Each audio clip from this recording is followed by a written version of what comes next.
babalik din kami sa dati.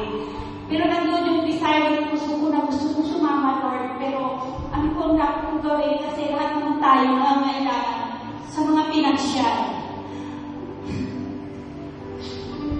Nagpapasalamat na ako sa Panginoon kasi bago dumating yun, gusto ko talagang mapuntahan yun dahil andun yung maganda daw yun. Pero andun yung pinisis ko lang si Pastora na ganito, nandun yung nakatanim sa isip ko yung pinisis ni Pastora na God provide, ganun. Pinaghawakan ko yun sa kanilapit ko kay God na Lord, gusto ko talagang kasama sa gawain na to. Napaniwala na sa isip ko yung sinabi ni Ate Liz na hindi makagraduate. Pero nandun yung bago ko mangyari yun, nagkaroon ko ako ng sunod na problema. Sabi ko ay patalo sa problema na to. Kung sa pinansyal, para na ang God.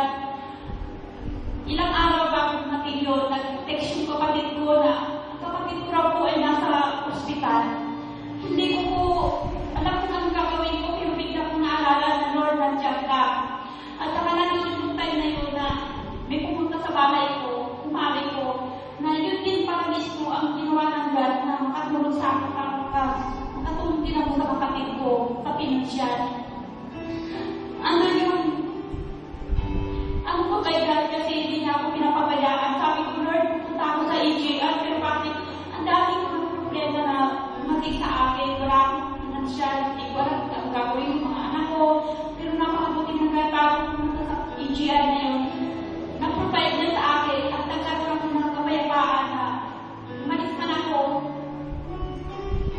Isa ko kasi hindi niya pinabayaan ko mga pangangailangan ko. At saka, salamat ko rin kay God na nakasama ako sa EJR na yun. Nararamdaman ko napakaganda pala at hindi ko po pinagdinayanan yun dahil marami po akong natutunan sa gawain na yun.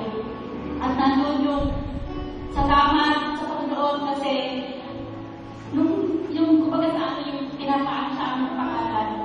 Inano sa akin na intercessor. Sabi ko, Lord, kung ano man yung will mo, bahala ka na. Kasi sa lahat ay wala namang imposible kay God. Kaya lahat yun, napakasaya ko nung umuwi ako. Sabi ko sa mga anak ko, anak, mabait na ako. Kasi nandun yung minsan, tayo sa mga lang namin. Kaya napakaraming pasalamat kay God. Dahil marami ang natutunan sa EJR. Sabi nga, mga anak ko, mama, magpatutuwa kasi alam din nila kami mga pinagdaanan ng hirap sa buhay